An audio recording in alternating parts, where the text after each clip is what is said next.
네, 오늘 많은 분들이 정말 함께 해주셨는데요. 아주 유익한 시간이 되지 않을까 싶습니다. 그럼 지금부터 본격적으로 포럼을 시작하겠습니다. 첫 번째로 한국관광정책연구학회 이연택 회장님께서 지역과 함께 성장하는 마이스라는 주제로 기조 강연을 해주시겠습니다. 네, 무대로 오르실 때 박수로 환영 부탁드립니다.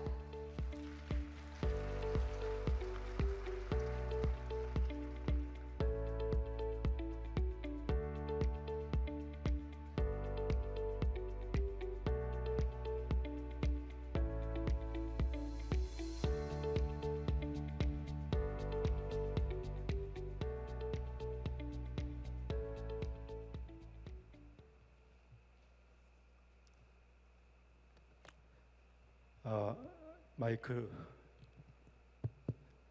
확인을 했습니다. 오늘 지역과 함께 성장하는 마이스라는 주제로 여러분께 말씀을 드리게 된 이연택이라고 합니다. 다시 한번 인사드리겠습니다.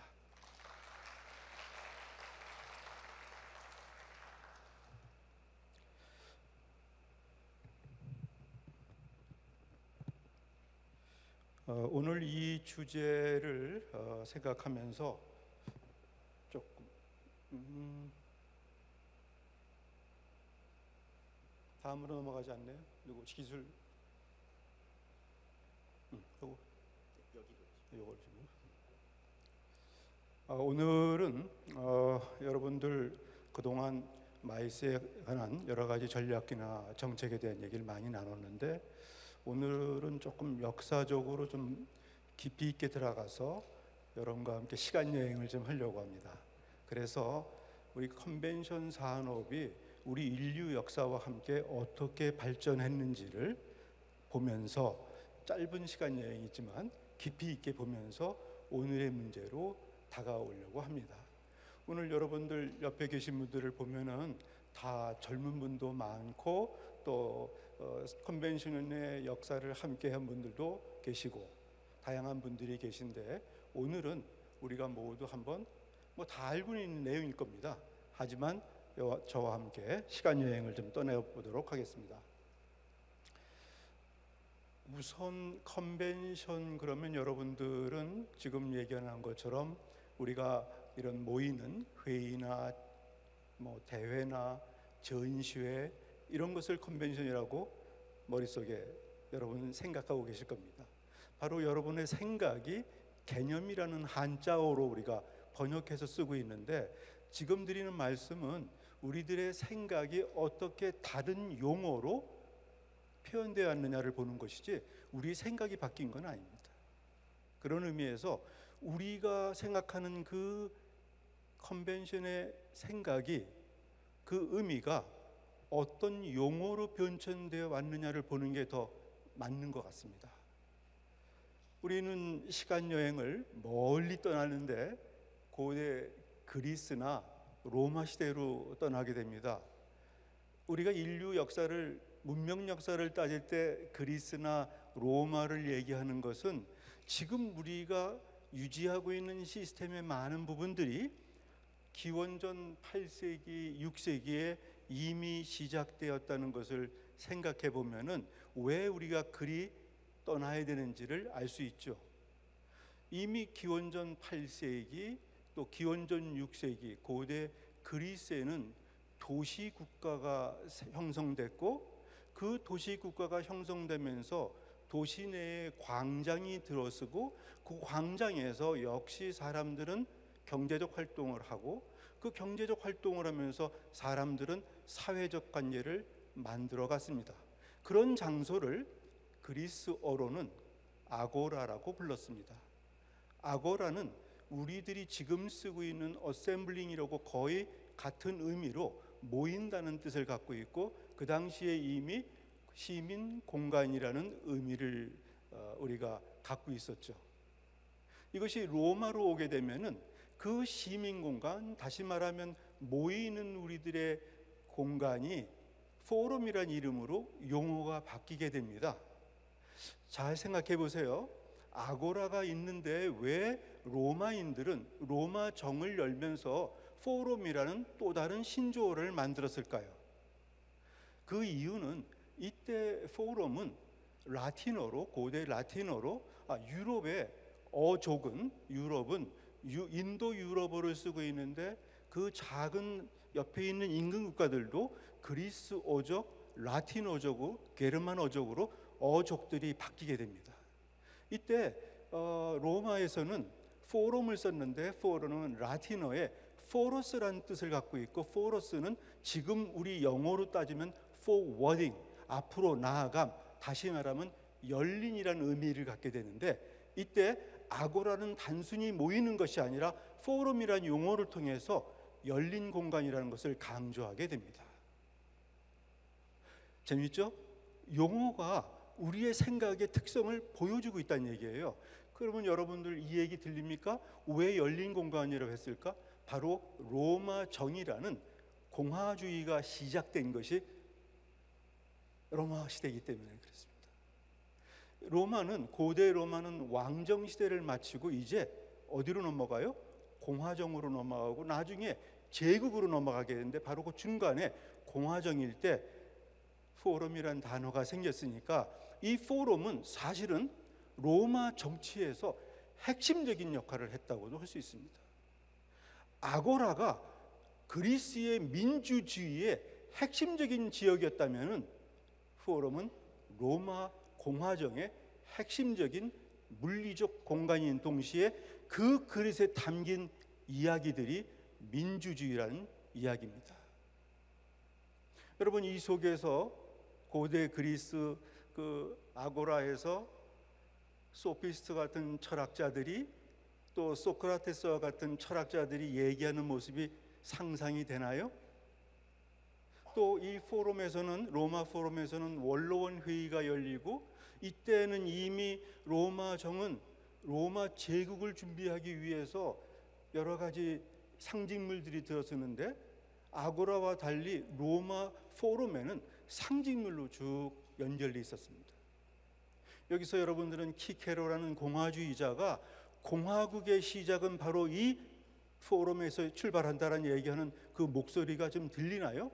지금 우리는 2800년 후에 이 컨벤션 센터에 와서 지금 마치 아고라의 그리스의 철학자들이, 로마의 정치가들이 얘기하듯이 우리는 비즈니스를 얘기하고 있습니다. 생각해 보세요. 이 2800년 동안 우리는 지금 우리의 이 행위가 마치 21세기에 나온 그러한 생성된 것처럼 느껴지지만, 사실은 이것은 바로 인류의 역사와 함께 하고 있었다는 얘기입니다. 그렇다면 아리스토텔레스가 인간은 사회적 동물이라는 인간의 본능은 어디에 일치한다? 우리가 지금 얘기하는 컨벤션과 컨벤션 센터라는 물리적 공간과 연결되고 있습니다. 시간여행 2800년이 눈앞에 보이는 것 같지 않습니까? 자, 다음으로 넘어갑니다.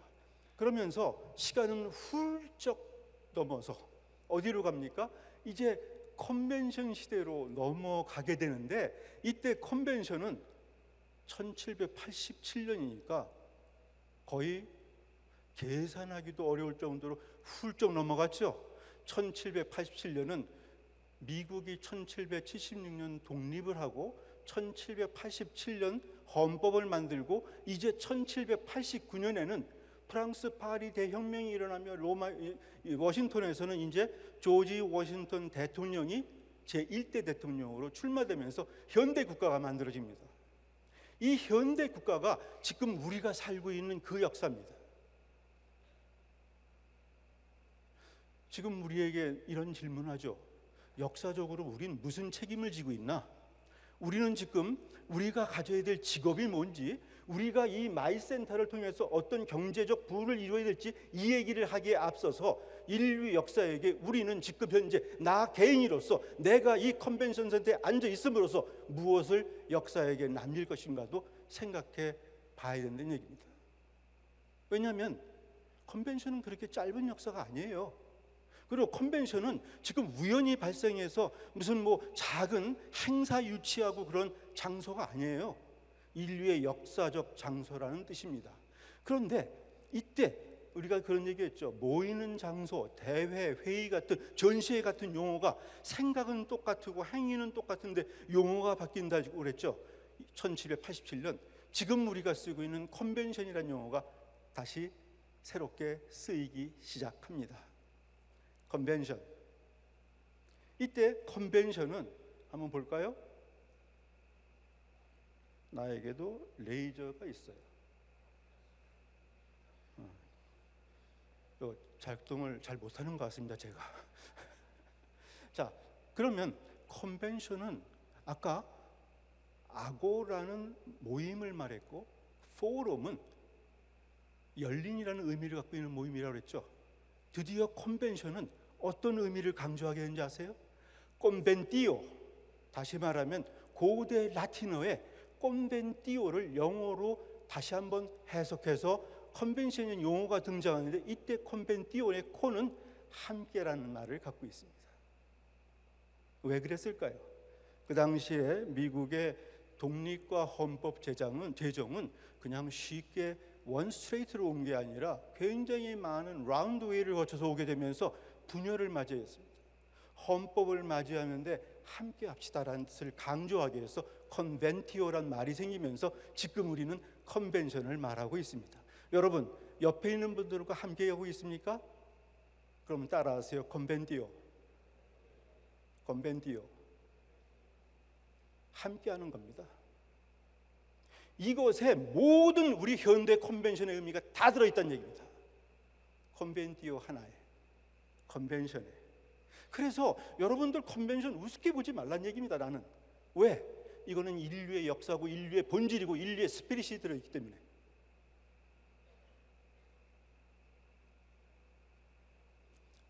세월은 또 흘러서 뭐 이렇게 슬라이드로 보면은 뭐 1000년은 슬라이드 한 장이에요. 휙휙 지나가죠.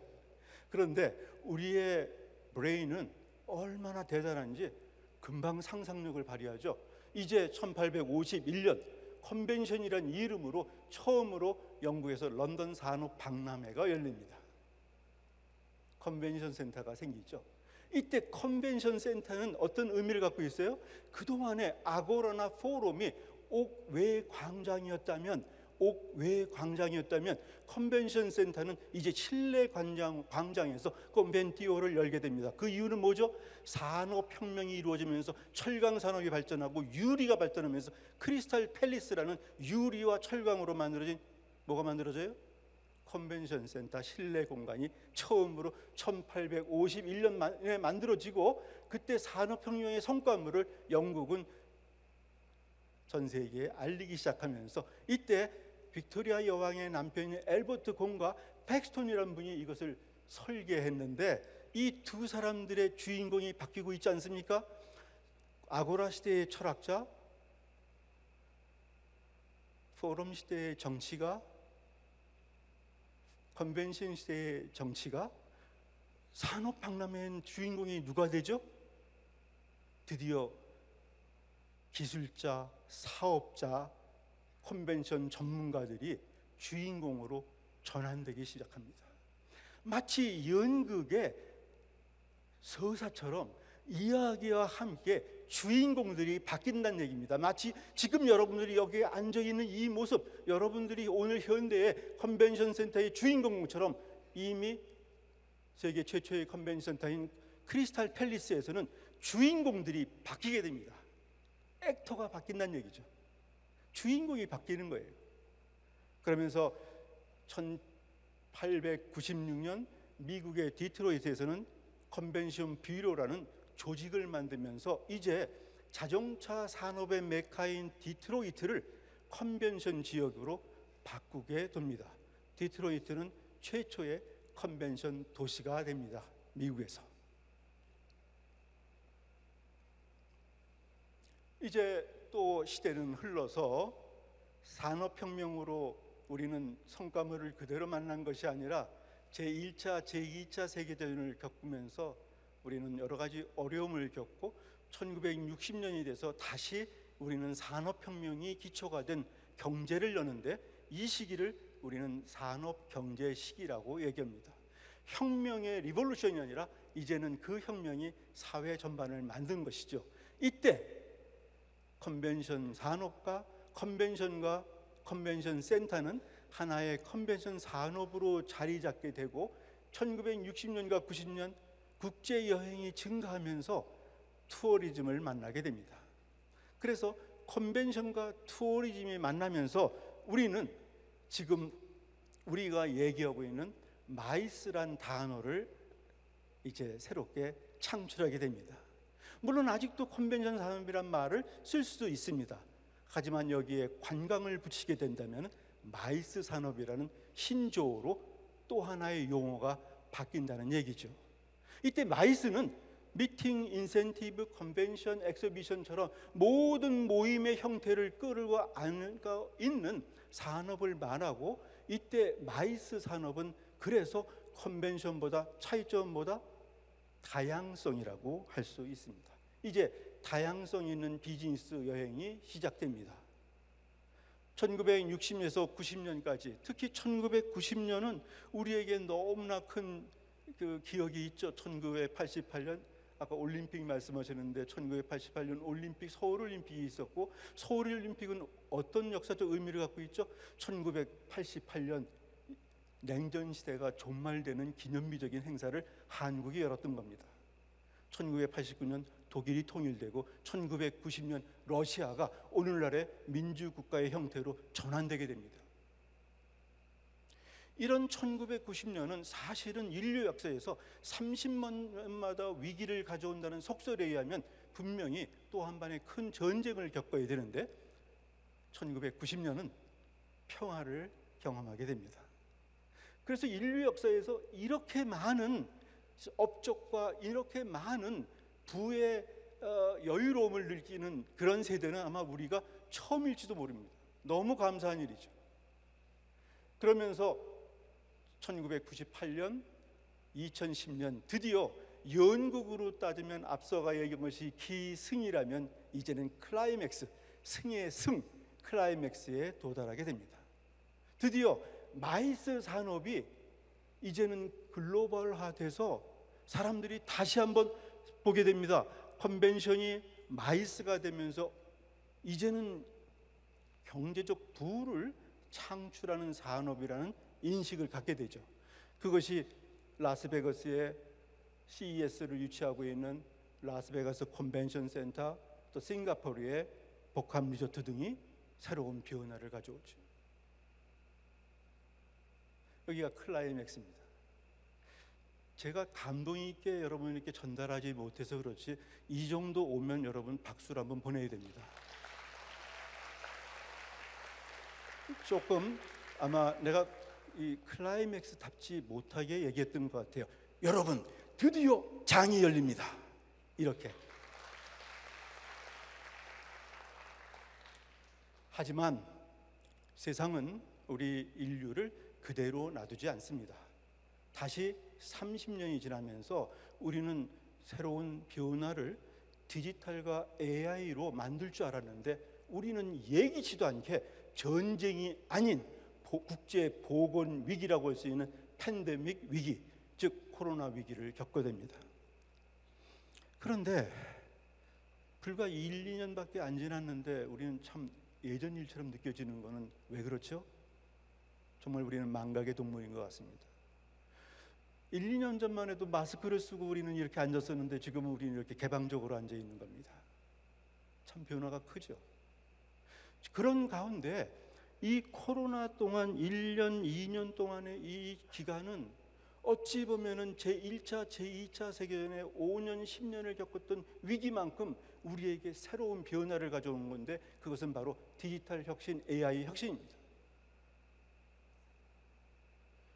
이제는 하이브리드, 줌, 모든 사이버가 이제는 그냥 일상으로 들어와 있습니다.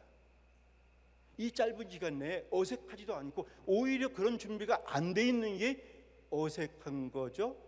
그렇죠, 대표님? 그렇죠? 본부장님 어때요?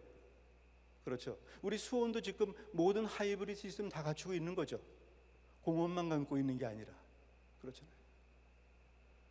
그런데 이때 이때 또 하나의 우리에게 과제는 AI 혁명이 접목되는 것뿐만 아니라 ESG라는 가치를 얘기하는 코비드의 새로운 가치를 접하게 됩니다.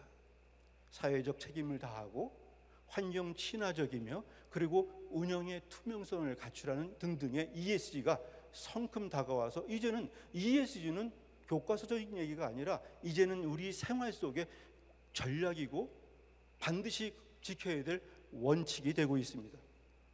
그런데 여기서 여러분 2010년에 싱가포르와 라스베가스가 터뜨렸던 그 클라이맥스, 즉 글로벌라이제이션의 정점이 새로운 피보팅을 만나게 됩니다. 코로나는 우리에게, AI는 우리에게 로컬리즘이라는 새로운 또 하나의 트렌드를 만들어내고 있습니다. 세계적으로 글로벌한 것만 중요한 것이 아니라 이제는 로컬을 강조하게 된 것입니다. 그 이유는 세계 공급망이 무너지는 걸 봤습니다. 국제적으로 의존 산업을 갖고 있는 것이 아니라 로컬을 중시하지 않으면 무너질 수 있다는 그 과제를 본 겁니다. 또 이제는 안전하고 환경적으로 친화적이지 않으면 다시 또 위기의 우리를 맞이할 수 있다는 그러한 것을 우리에게 보여준 계획인 것입니다. 이 로컬리즘은 우리의 새로운 트렌드가 되고 있습니다. 마이스 산업의 트렌드를 글로벌라이제이션이 사라졌다고는 할 수 있습니다. 없습니다. 하지만 동시에 로컬리즘이 들어왔다는 것 자체를 부인할 수 없습니다. 아니, 로컬리즘이 더 새로운 피보팅일지도 모릅니다. 여기서 저는 잠깐 이제 우리가 얘기했던 기승전결 같은 연극의 내러티브에서 현실로 이동합니다. 여기서부터는 딱딱할 수 있습니다. 근데 이 뒷부분은 우리 뒤에 발제자 여러분이나 토론자 여러분들이 많이 하기 때문에 여기는 여러분에게 방향성만 보내주고 저는 좀 간략하게 하려고 합니다. 왜냐하면 저는 아직도 컨벤션이라는 연극에 빠져 있습니다. 그때 우리의 선배들이 줬던, 우리에게 들려줬던 얘기들, 우리는 그것들을 존중하고 있는지, 그 필라소피를 그대로 활용하고 있는지 한번 생각해 보는 것입니다. 오늘의 컨벤티오가 마이스를 만나면서 오히려 컨벤티오라는 모임이라는 의미가 너무 상업화되지 않았나라는 지금 불안감도 있습니다. 다양성을 강조하다 보니까 너무 존재의 가벼움을 갖고 있는 건 아닌가라는 생각도 해보게 됩니다. 그래도 다행스러운 것은 마이스가 로컬리즘을 만들면서 조금 더 우리는 진지한 영역으로 들어가고 있다는 것은 분명한 사실입니다. 이 부분은 그냥 지나가려고 합니다. 한 가지만 보여드릴게요. 통계치가 그럴듯하게 나와 있죠. 이거 전부 추정치입니다. 마이스 산업이 정책적으로 발전되는데 가장 큰 문제점은 통계가 없습니다. 추정치를 가져온 겁니다. 각 기구가 만들어낸 평균을 통계를 내서 합성을 했어요. 뭐 정확할 수는 없어요. 하지만 한 가지 합성 결과가 나왔는데 한국을 볼까요? 한국은 개체 건수에선 전 세계 시장의 5.56%니까 굉장히 높은 수치입니다. 우리가 세계 무역 10대국이라는 걸 생각하면 10번째 정도 들어갈 정도로 아주 높은 숫자라고 할 수 있습니다. 하지만 수입을 볼까요? 4.12%입니다. 1%가 뭐가 그렇게 중요하냐고 얘기하지만 사실은 우리가 컨벤션 산업정책, 마이스 산업정책에서 개체 건수에 너무 의존한 거 아닙니까? 수입보다도 1%의 수치는 적어도 우리가 1조 달러를 얘기하면 1,000억 원을 얘기합니다. 1,000억 원의 파급 효파 곱하기 열을 하면 또 하나의 1조입니다. 다시 말하면 한국은 이 작은 통계치 하나에서 개체 건수에 너무 연연하는 것이 아닌가라는 생각도 해보게 됩니다. 이 문제에 대해서는 다음 발제자분들이 왜 그런지 진단해야 될 겁니다. 여기서 희망적인 사항은 지금 우리가 몸담고 이 사업은 사양산업도 많은데 오히려 디지털이 등장해서 어려움을 겪고 있는 사람도 많은데 우리 마이스 산업은 연간 9% 이상의 성장을 합니다. 자, 이런 측면에서 아까 모두에도 말씀하셨지만 우리 한국은 서울의 코엑스를 비해서 많은 지금 컨벤션 센터들이 등장을 하고 있고, 또 최근 안동시, 또 우리가 지금 있는 서울시, 수원시, 이렇게 해서 많은 이제 컨벤션 지역 도시들이 지역에서 설립돼서 운영되고 나름대로 경쟁하고 또 생태계를 만들어가고 있습니다. 포항도 이제 준비한다는 말씀 들었고, 또 전주도 이미 열심히 많은 것을 하고 있다는 얘기를 들었는데, 혹시 여기 빠진 것 같아서 빨리 지나갑니다.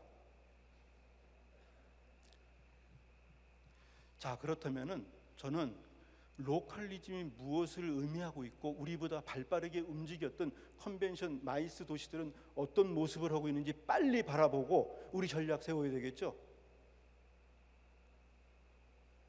스위스 바젤로 갑니다.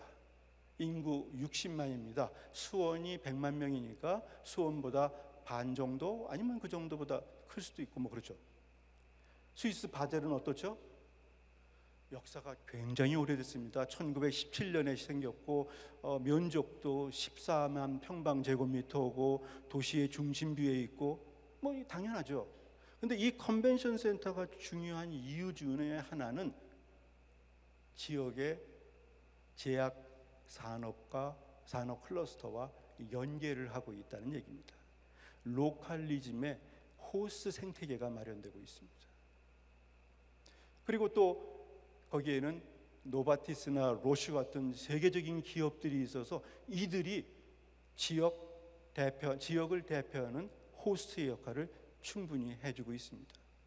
그런데 이 큰 면적을 갖고 있는 바젤 컨벤션 센터, 다시 말하면 메세 바젤은 물리적 공간으로 머물지 않습니다.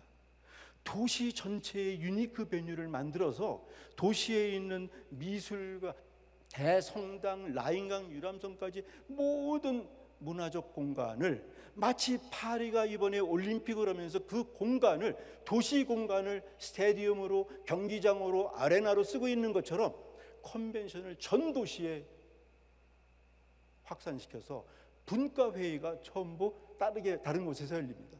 세션 1, 2가 다른 곳에 열리고 그것을 비주얼로 연결시켜서 전부 다 동시에 회의를 하는 그런 시스템을 갖고 있다는 것이죠. 여기서 무슨 힌트가 나오죠?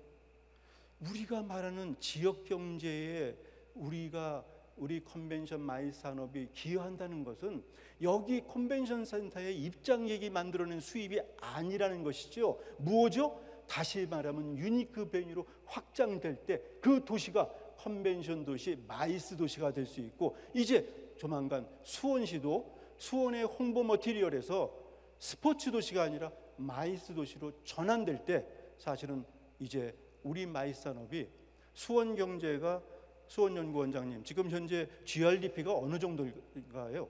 우리 수원시의 GRDP가 한 30조 될까요? 30조. 거기에서 우리 마이스가 차지하는 비중은 측정 불가능이죠. 그렇죠? 그런데 우리 관광산업이 수원시에 차지하는 GRDP의 비중은 10%죠. 그런데 우리 GRDP, 우리 컨벤션 관광산업이 차지하는 마이스 산업의 비중을 어떻게 보고 있어요? 지금 현재 스위스 바젤만 하더라도 로컬 GRDP의 10%입니다. 10%의 경제 수입이 마이스와 유니크 베뉴를 통한 마이스 경제를 통해서 이루어지고 있다는 사실입니다. 우리 수원의 곽 국장님, 언제쯤 될까요? 수원이 이 정도 되려면. 네, 좀 더 노력하면 금방 이루어집니다. 왜냐하면 다 갖고 있으니까요. 그죠? 지금 수원시만 해도 없는 게 없잖아요. 포항에서 멀리 오셨다고 그러는데 포항에도 없는 게 하나도 없잖아요.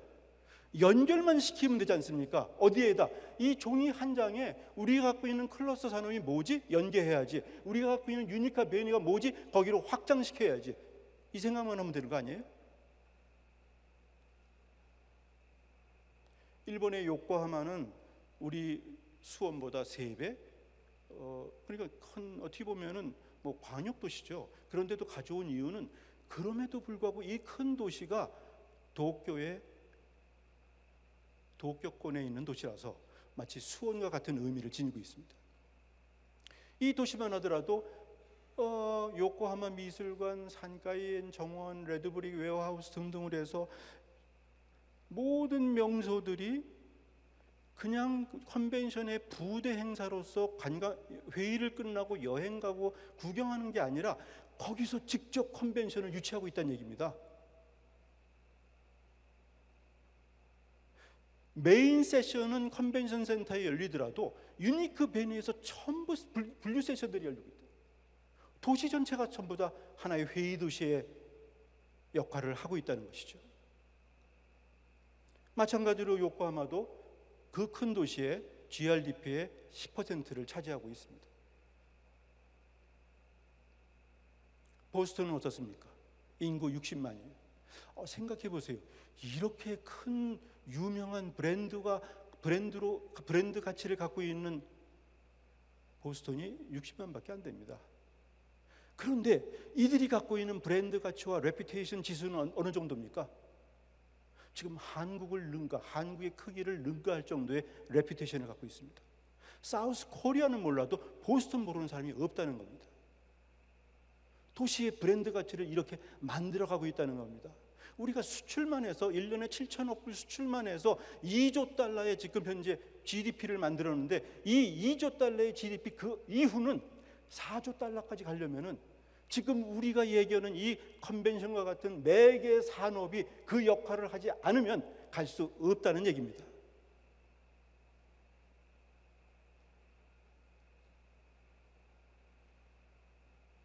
에딘버러는 여러분 유명한 곳이죠. 축제로 유명하고 이곳의 여러분 모습은 어떻습니까? 축제만 생각나는데 여러분 이 축제를 하는 에딘버러는 이 에딘버러 축제를 통해서 나타나는 여러 가지 로얄 오프닝 행사 이런 것들을 컨벤션 센터가 직접 하는데 규모가 그렇게 크지 않습니다. 8,000평방미터밖에 되지 않아요. 그런데 이곳에서 모든 주요 행사 중에 여러분들 이런 얘기 하시죠. 우리 수원에는 대표 행사가 없어요. 앞으로 수원에 포항의 컨벤션이 그다음에 또 전주에 컨벤션이 생기면 컨벤션 센터의 대표 행사를 어디서 가져오든지 가져와야 됩니다. 가져오지 마세요. 로컬리즘, 자기 주변에 있는 콘텐츠를 먼저 개발하는 얘기입니다. 지금 우리가 어떻죠? 에딘버러 가면 수많은 인재들이 생겨나죠. 그 인재들이 모여서 여러분 테드 서미트 정기 개최를 하고 있는데 테드는 여러분 아시죠? 어플리케이션에 나온 거. 테드에서 여러 가지 지식 콘서트를 하고 있지 않습니까? 지식 콘서트만 하고 있는데도 에딘버러 컨벤션 센터는 그것으로 유명하다는 얘기입니다. 그리고 이 컨벤션에서 이루어지는 테드 컨퍼런스가 각 에딘버러 성이나 이런 데서 확장되고 시그네트 도서관이 되는데 심지어는 도서관도 요즘은 책으로 둘러싸인 도서관이 아니죠. 이제는 도서관이 새로운 모습으로 바뀌고 있습니다.